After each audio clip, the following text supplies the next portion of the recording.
This week on Yap Session, Taylor Swift makes her podcast debut. 2 hours? She talked for 2 hours. Yeah. Is her new album a Shakespeare tragedy? On the cover, she's sort of in that area, crystal dress. She's half submerged in water, which just makes me think of Ophelia from Hamlet's fate, which was drowning. Okay. And a face-off between millennial and Gen Z Swifties. They're kind of cheesy, but I absolutely love it. Well, they're millennials.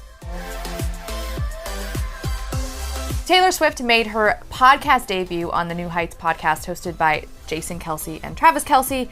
I will say, if she's stripping away, like her getting on the podcast was definitely a great move, you know? Yeah, and an unexpected move. 2 hours? She talked for 2 hours, Yeah. which is, I've never heard her talk that long. Swifties everywhere, very excited. So Juliana, what would you say are some of your highlights or maybe your favorite moment from the podcast?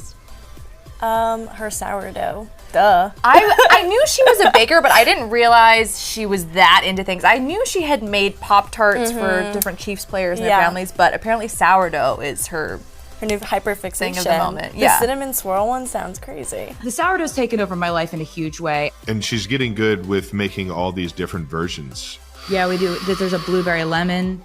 There's cinnamon swirl, cinnamon raisin. I laughed out loud with all of her puns. Yeah, I was like watching my phone like this. Should have said dough. It's a loaf story, baby, just say yeast. Is another particular favorite. Loafing him was bread. It was probably my favorite one, but she thought Travis might not know that one because she's like, oh, that wasn't on the tour. You don't know that one. Loafing him was bread. It's bad. You don't know that song, and that's okay. I love you. It wasn't on the tour. He needs to expand his palette. Yeah, he's got to know feel more like than that's just the Eras tour But catalog. I feel like that's a classic.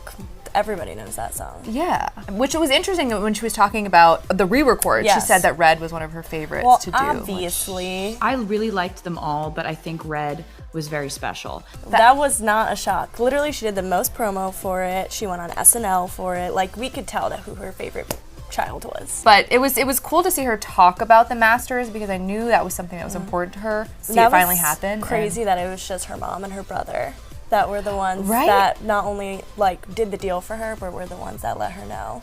I thought that was crazy. I get a call from my mom, and she's like, you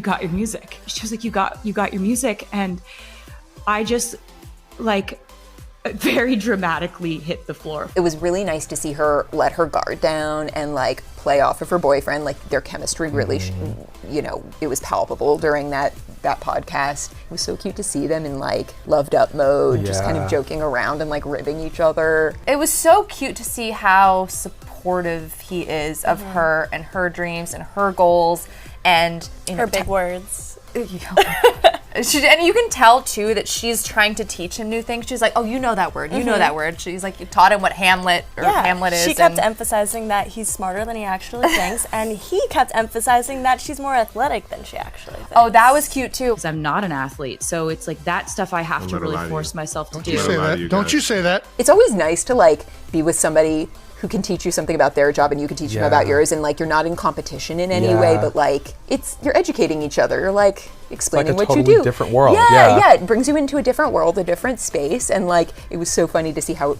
into it she is now. Yeah. Because I thought it was so cool how she gets to go and be a fan of something, because normally it's all the fans adoring her, but for her to get to have that experience, I really love. And then obviously he is a massive fan of hers, which is, she needed that. She needed someone to like be in her corner. And she loves rooting for Jared Goff on defense too. Okay, so that was another thing I laughed at when they were talking about their first date and how she knew nothing about football going in, which I love because also can relate. And she said, what was it like to line up against your brother in the Super Bowl? On the line of scrimmage. And he was like, well, that actually doesn't happen because we both play on offense. Right. I too thought the whole team played the whole team at the same time. I did not realize there were two halves of a team until very recently. She said she's not competitive at all, which I don't know if I knew that, but I know Travis I think she's and Jason competitive in other ways.